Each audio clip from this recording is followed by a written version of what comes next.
नमस्कार, मैं हूं प्रज्ञा। बिहारी न्यूज में आपका स्वागत है। आज है 10 दिसंबर। खबरों की ओर बढ़ने से पहले एक नजर सुर्खियों पर। बीएसईबी ने जारी किया मैट्रिक और इंटर का परीक्षा कैलेंडर। जातिगत जनगणना के मास्टर ट्रेनरों का 15 दिसंबर से होगा प्रशिक्षण। बिहार में तय समय पर होंगे नगर निकाय चुनाव। इस 4 लेन हाईवे के निर्माण से मिलेगा दर्जन जिलों का फायदा। रोहित को लेकर आया अपडेट, तीसरे वनडे के लिए कुलदीप यादव शामिल। अब चलिए बढ़ते हैं बिहार के अब तक की 25 बड़ी खबरों की ओर विस्तार से। एएआई ने 596 रिक्तियों के लिए भर्ती जारी की। एयरपोर्ट अथॉरिटी ऑफ इंडिया ने विभिन्न डिसिप्लिन में जूनियर एग्जीक्यूटिव के कुल मिलाकर 596 पदों के लिए भर्ती जारी किया है। इन पदों के लिए अगर एजुकेशनल क्वालिफिकेशन की बात की जाए तो आवेदक को संबंधित डिसिप्लिन में बैचलर डिग्री पास होना चाहिए। इसके अतिरिक्त कैंडिडेट का 2020, 2021 या 2022 का गेट पास होना चाहिए। इच्छुक और योग्य उम्मीदवार इस वैकेंसी नोटिस से जुड़ी ही समस्त जरूरी जानकारी और आवेदन करने के लिए इस वीडियो के इसी पेज पर नीचे डिस्क्रिप्शन बॉक्स में दिए गए वेब लिंक पर जरूर क्लिक करें। आवेदन प्राप्त होने की अंतिम तारीख 21 जनवरी 2023 तक है। विस्तृत जानकारी के लिए आप ऑफिशियल वेबसाइट https://www.aai.aero. पर जाकर चेक कर सकते हैं। बीएसईबी ने जारी किया मैट्रिक और इंटर का परीक्षा कैलेंडर। बिहार विद्यालय परीक्षा समिति बोर्ड के अध्यक्ष की ओर से मैट्रिक और इंटर परीक्षा का कैलेंडर जारी कर दिया गया है। जारी कैलेंडर के अनुसार बिहार में 10वीं बोर्ड की परीक्षा 14 से 22 फरवरी 2023 तक हो सकती है। वहीं अगर इंटर की परीक्षा की बात की जाए तो इस परीक्षा की शुरुआत 1 फरवरी से की जाएगी, जो कि 11 फरवरी तक हो जाएगी। जबकि इंटर की प्रायोगिक परीक्षा की शुरुआत 10 से 20 जनवरी 2023 के बीच हो सकती है। इसके साथ ही अगर इन दोनों परीक्षाओं के एडमिट कार्ड की बात करें तो आनंद किशोर के अनुसार 10वीं का एडमिट कार्ड 8 जनवरी को जारी कर दिया जाएगा। इसके साथ ही परीक्षा और प्रायोगिक परीक्षा का एडमिट कार्ड 16 जनवरी और 19 दिसंबर को जारी किया जाएगा। बिहारी पहचान में आज हम बात करेंगे बाबू जगजीवन राम की। बाबू जगजीवन राम का जन्म 5 अप्रैल 1908 को बिहार के भोजपुर जिला में हुआ था। इन्हें संपूर्ण रूप से बाबूजी भी कहा जाता है। बाबू जगजीवन राम के जीवन के कई पहलू हैं। उनमें से ही एक है भारत में संसदीय लोकतंत्र के विकास में उनका अमूल्य योगदान। 28 साल की उम्र में ही 1936 में उन्हें बिहार विधान परिषद का सदस्य नामांकित कर दिया गया था। जब वह गवर्नमेंट ऑफ इंडिया एक्ट 1935 के तहत 1937 में चुनाव हुए तो बाबूजी डिप्रेस्ड क्लास लीग के उम्मीदवार के रूप में निर्विरोधी एमएलए चुने गए। वह महात्मा गांधी के सविनय अवज्ञा आंदोलन में जेल जा चुके हैं। इन्होंने अपने जीवन में श्रम मंत्री, संचार मंत्री और रेल मंत्री समेत विविध मंत्रालयों में भी कार्य किया है। जनवरी 1979 में बाबूजी भारतवर्ष के उप प्रधानमंत्री के रूप में घोषित किए गए। यह एक भारतीय राजनीतिज्ञ तथा भारत के प्रथम दलित उप प्रधानमंत्री एवं राजनेता थे। बिहार में तय समय पर होंगे नगर निकाय चुनाव। बीते बुधवार को बिहार में होने वाले निकाय चुनाव को लेकर कोर्ट में यह गुहार लगाई गई थी कि इस पर जल्द से जल्द सुनवाई की जाए। जानकारी के लिए बता दें कि सुप्रीम कोर्ट के द्वारा इस मामले पर सुनवाई की तारीख 20 जनवरी 2023 निर्धारित की गई थी, लेकिन याचिकाकर्ता ने कोर्ट से यह कहकर याचिका दाखिल करवाई कि 20 जनवरी से पहले निकाय चुनाव का पहला चरण संपन्न हो जाएगा, इसलिए इस पर जल्द से जल्द सुनवाई की जाए और निकाय चुनाव पर रोक लगाई जाए। लेकिन अब सुप्रीम कोर्ट के द्वारा बीते दिन शुक्रवार को यह साफ कर दिया गया है कि इस विवाद से जुड़े मामले पर सुप्रीम कोर्ट अपनी अगली सुनवाई उसी दिन करेगी जो तारीख पहले तय किया गया था। और अब यह जिम्मेदारी निर्वाचन आयोग और सरकार पर निर्भर है कि वह इस चुनाव को कैसे करवाते हैं। इस दिन से लगनी है बिहार में बालू खनन पर रोक, सुप्रीम कोर्ट जाएगी राज्य सरकार। बिहार में सुप्रीम कोर्ट के द्वारा बालू खनन पर रोक लगाने के लिए आखिरी 5 दिसंबर की तारीख निर्धारित की गई है। इसी मामले को लेकर अब राज्य सरकार सुप्रीम कोर्ट के दरवाजे को खटखटाएगी और बालू खनन की अंतिम तारीख को बढ़ाने का अनुरोध करेगी। बता दें कि यदि नए बंदोबस्तधारियों के द्वारा 26 दिसंबर से खनन शुरू नहीं हुआ तो राज्य में बालू का संकट पैदा हो सकता है। हालांकि ऐसी दिक्कत न हो इसलिए खान एवं भूतत्व विभाग की ओर से सभी कार्य विभागों को पहले ही इसकी सूचना दे दी गई थी और आग्रह किया गया था कि आने वाले 6 महीनों तक के लिए बालू खरीदकर उसे जमा कर लिया जाए। जानकारी के लिए बता दें कि नए डिस्ट्रिक्ट सर्वे रिपोर्ट के अनुसार राज्य में फिलहाल करीब 900 बालू घाटों की बंदोबस्ती की जा रही है। जातिगत जनगणना के मास्टर ट्रेनरों का 15 दिसंबर से होगा प्रशिक्षण। बिहार में होने वाले जाति आधारित गणना के तौर तरीके के बारे में जानकारी देने के लिए गणना से जुड़े अधिकारियों व कर्मियों को प्रशिक्षण देने के लिए व्यापार में 15 दिसंबर को 10 मास्टर ट्रेनर के द्वारा गुर सिखाए जाएंगे। इन 10 मास्टर ट्रेनर में अपर समाहर्ता राजस्व, जिला सांख्यिकी पदाधिकारी, जिला सूचना व प्रौद्योगिकी अधिकारी, 3 अवर सांख्यिकी पदाधिकारी व 4 शिक्षक शामिल है। बता दें कि इन सभी ट्रेनरों को 7 जनवरी से पहले गणना से जुड़े सभी कर्मियों को प्रशिक्षण देने के साथ ही आवेदन प्रपत्र भी उपलब्ध करा दिया जाएगा। इसके पहले चरण में 7 से 21 जनवरी तक मकानों की गिनती की जाएगी, जिसमें मकान के मुखिया के नाम के साथ उनके परिवार के सदस्यों की भी संख्या लिखी जाएगी। बिहार में संचालित फर्जी कंपनियों पर लगेगी लगाम। बिहार में संचालित फर्जी कंपनियों पर लगाम लगाने के लिए राज्य सरकार समेत पुलिस प्रशासन, कई एजेंसियां और बैंकें काम कर रही हैं, लेकिन फिर भी फर्जी कंपनियों पर लगाम लगाना मुश्किल हो रहा है। इसी को देखते हुए मुख्य सचिव आमिर सुबहानी ने LLCC की बैठक की अध्यक्षता की और उसमें मौजूद नियामक संस्थानों को खरी खोटी सुनाते हुए यह निर्देश दिया है कि केवल अवैध तरीके से चलाई जा रही कंपनियों के बारे में सिर्फ राज्य सरकार को चिट्ठी लिख देने से कुछ काम नहीं होने वाला। इसके लिए आप सबको भी अपने स्तर पर काम करना होगा। उन्होंने कहा है कि इसमें राज्य सरकार की ओर से आपको पूरी मदद दी जाएगी। जानकारी के लिए बता दें कि राज्य में करीब 700 NBFC और निधि कंपनियां काम कर रही हैं, जिनमें से 322 कंपनियां ऐसी हैं जो फर्जी तरीके से चलाई जा रही हैं। उप मुख्यमंत्री तेजस्वी का बड़ा निर्णय, स्वास्थ्य विभाग में बड़ा बदलाव। स्वास्थ्य विभाग की जिम्मेदारी जब से उप मुख्यमंत्री तेजस्वी यादव के हाथों में सौंपी गई है, तब से लगातार स्वास्थ्य विभाग में बदलावों का संदेश दे रहे हैं। इसी क्रम में तेजस्वी यादव ने एक और बदलाव किया है। बता दें कि स्थानांतरण की श्रेणी में 7 दिसंबर के आदेश के अनुसार कुल 13 चिकित्सा पदाधिकारियों यानी कि सिविल सर्जनों का तबादला किया गया है। जानकारी के लिए बता दें कि जिन 13 पदाधिकारियों का तबादला किया गया है, उनमें doctor Sunil Kumar Jha, doctor Anil Kumar Tiwari, doctor Rampreet Singh, doctor Amarinder Narayan Shahi, doctor Abhay Prasad Chaudhary, doctor Jitendra Nath Singh, doctor Anil Kumar Bhatt समेत 6 और सिविल सर्जन शामिल हैं। सर्दियों में घूमने के लिए ये हैं बिहार के 7 बेहतरीन टूरिस्ट स्पॉट।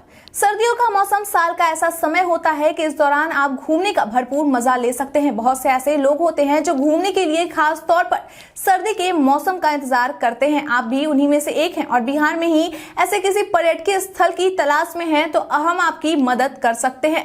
हम आपको बिहार के ऐसे 7 डेस्टिनेशन के बारे में बताएंगे जो इस मौसम में पर्यटन के दृष्टिकोण से आपको आकर्षित करेगा। यह डेस्टिनेशन हमने सभी वर्ग के जैसे बच्चे, युवा, बुजुर्ग और उनकी पसंद को देखते हुए चयन किया है। बता दें कि पर्यटन के इन 7 जगहों की सूची में उड़नी डैम, कैमूर हिल्स, शेरशाह का मकबरा, महाबोधि विहार, उमगा मंदिर, VTR और राजगीर शामिल है। बिहार अग्निशमन सेवा का परिणाम घोषित, इतने अभ्यर्थियों का हुआ चयन।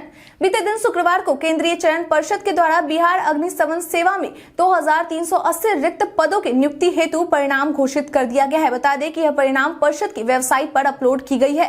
इस घोषित परिणाम के अनुसार इन 2380 रिक्त पदों के लिए 1500 पुरुष अभ्यर्थी और 880 महिला अभ्यर्थियों का चयन किया गया है। इन सभी चयनित अभ्यर्थियों को 20 दिसंबर 2022 से 20 जनवरी 2022 तक महानिदेशक सह महासमादेष्टा बिहार गृह रक्षा वाहिनी एवं अग्निशमन सेवाएं पटना के कार्यालय में अपना योगदान देने के लिए समय पर पहुंचना होगा। इस 4 लेन हाईवे के निर्माण से मिलेगा दर्जन जिलों को फायदा।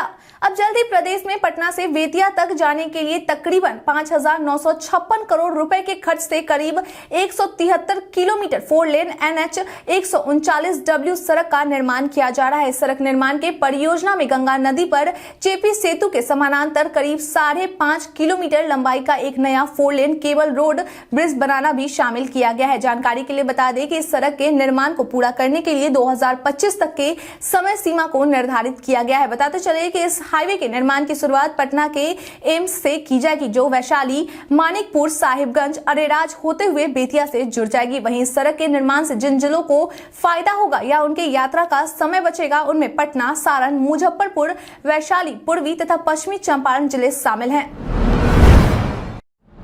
बिहार सरकार ने किया सीनियर आईपीएस अमित लोढ़ा को सस्पेंड।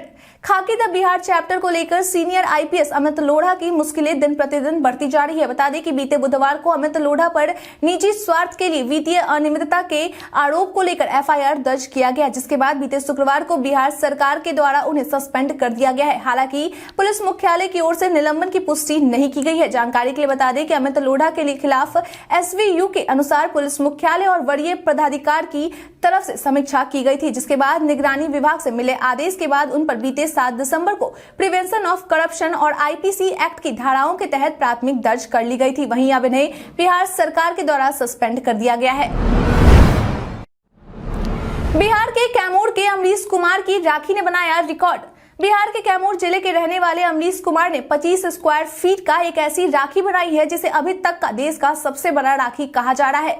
अमरीश ने कुछ दिनों पहले इंडिया बुक ऑफ रिकॉर्ड के लिए अप्लाई किया था, जिसकी अब पुष्टि कर स्वीकृत कर दिया गया है। इस बात की जानकारी खुद इंडिया बुक ऑफ रिकॉर्ड के द्वारा ईमेल कर बताई गई है। जानकारी के लिए बता दें कि अमरीश कला एवं शिल्प महाविद्यालय पटना के छात्र हैं। इनके द्वारा बनाई गई इस राखी को डीएफओ के द्वारा भभुआ में विशाल पीपल के पेड़ में बांधा गया था। इससे पहले भी अमरीश कुमार के द्वारा इस तरह का रिकॉर्ड बनाया जा चुका है। उन्होंने पिछली बार धान की भूसी से तिरंगे के रंग में विलीन 900 वर्ग फीट का रंगोली बनाया था, जिसे इंडिया बुक ऑफ रिकॉर्ड में दर्ज किया गया था।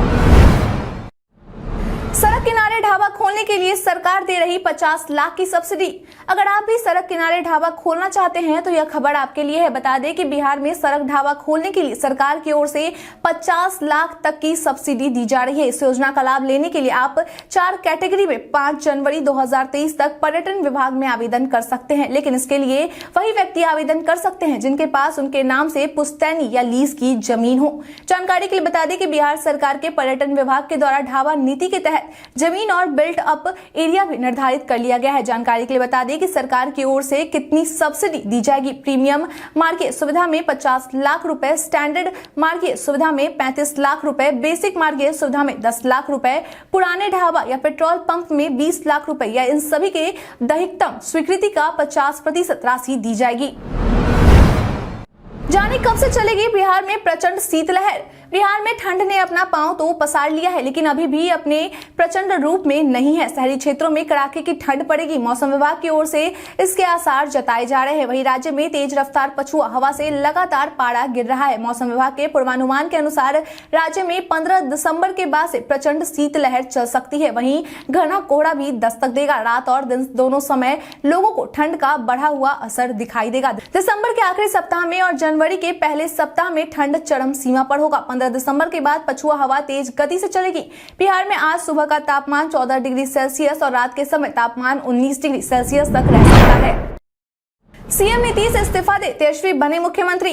बिहार में कुर्नी उपचुनाव में महागठबंधन को मिली हार के बाद आरजेडी के पूर्व विधायक अनिल सहनी ने नीतीश कुमार और तेजस्वी यादव को लेकर बड़ा बयान दे दिया है। अनिल सहनी ने कहा कि अगर कुर्नी उपचुनाव में किसी की हार हुई है तो वह आरजेडी की हुई है, नीतीश कुमार की हुई है। इसमें महागठबंधन की हार नहीं हुई। उन्होंने कहा कि नीतीश कुमार ने अति पिछड़ा के साथ अन्याय किया, इसलिए उन्हें हार का सामना करना पड़ा है। अनिल सहनी ने अपनी मांग को सामने रखते हुए कहा कि नीतीश कुमार को अपने मुख्यमंत्री पद से इस्तीफा दे देना चाहिए और अपनी जगह मुख्यमंत्री पद की कुर्सी की जिम्मेदारी तेजस्वी यादव को सौंप देनी चाहिए। कुर्नी में हार पर वशिष्ठ नारायण ने जेडीयू प्रत्याशी को घेरा। कुर्नी उपचुनाव में जेडीयू के हार के बाद अब जदयू के दिग्गज नेता और राज्यसभा सांसद वशिष्ठ नारायण सिंह ने समीक्षा करते हुए जदयू प्रत्याशी मनोज कुशवाहा पर सवाल खड़े कर दिए हैं। उन्होंने कहा कि मुझे ऐसी जानकारी मिली है कि हाल के दिनों में मनोज कुशवाहा के जनसंपर्क में अभाव रहा है। इसके साथ ही कुशवाहा की जो इमेज है वह भी चुनाव को प्रभावित नहीं कर सका। उन्होंने कहा कि जिन गाँवों में जदयू के समर्थक मौजूद है वहां से भी उन्हें उपचुनाव में वोट नहीं मिल पाया। इसके साथ ही तारी समाज के लोगों के द्वारा भी जदयू को वोट नहीं दिया गया है। जानकारी के लिए बता दें कि बीजेपी प्रत्याशी केदार गुप्ता ने जदयू प्रत्याशी मनोज कुशवाहा को कुल 3645 वोटों से शिकस्त दी थी। आरसीपी सिंह का नीतीश पर हमला। कुर्नी विधानसभा उपचुनाव में जेडीयू को मिली हार के बाद लगातार महागठबंधन सरकार पर बयानबाजी चल रही है। इसी कड़ी में अब पूर्व केंद्रीय मंत्री आरसीपी सिंह भी जुड़ गए हैं। बता दें कि उन्होंने नीतीश कुमार पर हमला करते हुए कहा कि नीतीश कुमार प्रधानमंत्री बनने का सपना देखते रह जाएंगे। उनका बिहार में जो हाल हुआ है उससे साफ पता चलता है कि लल्लन सिंह के नेतृत्व में जेडीयू कितनी कमजोर हो गई है। नीतीश कुमार केवल शराबबंदी पर ध्यान दे रहे हैं, उन्हें जनता की हालत की कोई खबर नहीं है। वहीं जेडीयू राष्ट्रीय कार्यकारिणी की बैठक करने जा रहे हैं, जिसमें 9 राज्यों के चुनाव पर चर्चा होगी। लेकिन नीतीश कुमार को पहले बिहार में ही अपनी पार्टी को बचाने की कोशिश करनी चाहिए। सहरसा से पटना जाने वाले सभी ट्रेनों का परिचालन फिर शुरू। बीते 6 दिसंबर से 8 दिसंबर तक बरौनी लूप लाइन के निर्माण कार्य को लेकर रेलवे के द्वारा सहरसा से राजधानी पटना जाने वाले ट्रेनों के परिचालन को रोक दिया गया था, लेकिन अब एक बार फिर इन ट्रेनों के परिचालन की शुरुआत कर दी गई है, जिससे अब सहरसा से पटना सफर करने वाले यात्रियों को आसान हो गया है। जानकारी के लिए बता दें कि जिन ट्रेनों के परिचालन की शुरुआत बीते दिन शुक्रवार से की गई थी, उनमें सहरसा से निकलने वाली Rajya Rani express train, intercity express train, Kosi express train समेत अन्य ट्रेनें शामिल हैं। वहीं जिस ट्रेन के परिचालन की शुरुआत आज से यानी कि 10 दिसंबर से होने वाली है, उनमें ट्रेन संख्या 18625 पूर्णिया कोर से सहरसा होते हुए पटना और फिर हटिया तक जाने वाली कोसी एक्सप्रेस ट्रेन है। रोहित को लेकर आया अपडेट, तीसरे वनडे के लिए कुलदीप यादव शामिल। बांग्लादेश के खिलाफ दूसरे वनडे मैच खेले जाने के दौरान भारत के कप्तान रोहित शर्मा के अंगूठे में चोट लग गई थी, जिसके बाद उन्हें लेकर नया अपडेट सामने आया है। बता दें कि बीसीसीआई की मेडिकल टीम के द्वारा उनके चोट का आकलन कर उन्हें विशेषज्ञ परामर्श के लिए मुंबई के लिए रवाना कर दिया गया है, जिसकी वजह से अब वह तीसरा वनडे मैच नहीं खेल पाएंगे। हालांकि आगामी टेस्ट सीरीज में वो खेलेंगे या नहीं, इस पर फैसला बाद में लिया जाएगा। वहीं ऑल इंडिया सिलेक्शन कमेटी के द्वारा भारतीय टीम के स्पिन गेंदबाज कुलदीप यादव को तीसरे वनडे मैच में शामिल कर लिया गया है। इसके साथ ही अब भारतीय टीम की कप्तानी रोहित शर्मा की जगह केएल राहुल के द्वारा संभाली जाएगी। भारत के इतिहास में आज की तारीख कई कारणों से है दर्ज। सन 1950 में आज के दिन को मानव अधिकार दिवस घोषित किया गया। इसका मकसद दुनिया भर के लोगों का ध्यान मानवाधिकार की ओर खींचना, ताकि हर देश और समुदाय में सभी को एक नजर से देखा जाए।